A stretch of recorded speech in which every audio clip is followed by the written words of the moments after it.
I now want to bring in Rhode Island's senior senator and a member of the Armed Services Committee, Senator Jack Reed. Senator Reed, good to see you. Good to see you too, Collins. Senator Reed, so what should we hope for from this trip that President Barack Obama has made to Russia? Are there significant things, even beyond this one Afghanistan announcement, that we should expect to hear? Well, I think the Afghanistan announcement is a critical one. It will help us have multiple lines of communication and supplies into Afghanistan at a critical moment when we're building up our truth strength. In addition, as also you've discussed, Carlos, there's the issue of the START treaty.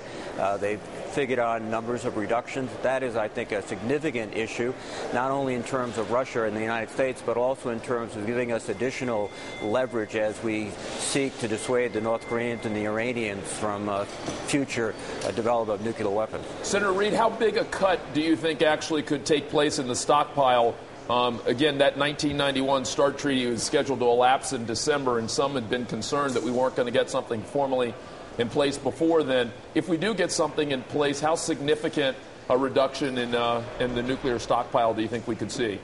Well, I think we're going to see both sides keeping a credible stockpile, but there are probably hundreds of weapons that could on both sides be put in storage, if will, deactivated. That's going to be worked out on the details, but I think the positive news is that there looks like there will be agreement, there looks like there will be reductions, and that will, as I said, not only benefit the United States and Russia, but also give the United States more credibility and more influence as they try to persuade others to abandon or reduce their stockpiles. Senator Reed, I'm joined this morning by my guest co-host, Mort Zuckerman, who's got a quick question for you. Senator, isn't the most serious issue that we want to deal with the Russians is to see if they will join us in imposing serious sanctions on Iran as the only real method that we would like to pursue to persuade Iran to cut back on their program to seek out nuclear weapons. And this is where they have been the least cooperative, not the most cooperative. What can we do, in your judgment, to change that particular position? Well, I'm sure the President and Medvedev and Putin have discussions exactly on that topic. And you're right, Mort.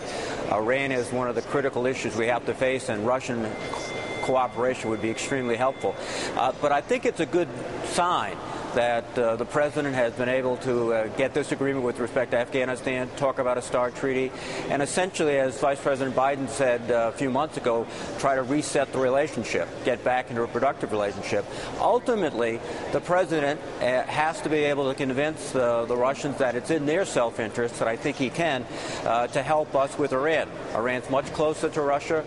They have contacts with Russian territories much closer to Iran than the United States is. So I think there's progress on this front, but not as dramatic. Senator Reed, I want to talk to you. I know you're on the banking committee, and I know you just got back from visiting your home state of Rhode Island, where unemployment is among the 5 highest in the country. What are your thoughts right now on the potential need for a second stimulus package? We heard David Axelrod raise that a couple weeks ago. Yesterday, we heard Vice President Biden say that they may have underestimated the extent of economic pain. I'm sure you saw it firsthand during some of the parades there in Rhode Island. What are your thoughts on what we need to do to really get the economy out of the slump? Well, the only way we're going to get the economy out of the slump is to get people back to work and stabilize housing values. I don't think we should rule out a second stimulus package, but as you understand, Carlos, this package is a 2-year arrangement, so there'll be additional money forthcoming to the states in the next several months. We haven't expended all the money yet. But I think the administration, and frankly they agree, have to be much more aggressive on the housing market.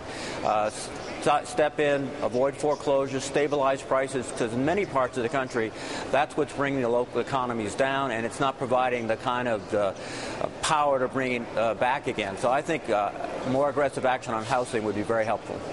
Well, no doubt, but look, let's face it, the stimulus program was too little and too late, and a lot of people said that at the very beginning. The fact is, according to the Government Accounting Office, only $49 billion of new money will be spent between now and the end of this fiscal year, but it's in the early parts of a downturn where you want to prevent it from feeding on itself. The government surely has to do more, and do more quickly, in order to prevent this from becoming a very serious and long-term recession, which will badly hurt the Democrats, not only in next year's congressional congressional elections, but for the next several years. So what is the holdback? What is the reservation about getting prepared for it, at least if it turns out that this economy is worse than expected, which it clearly is, that there's something that is ready to go instead of having to sort of, put together a whole package again and again and again. It takes so much time, and then you lose the effect of it.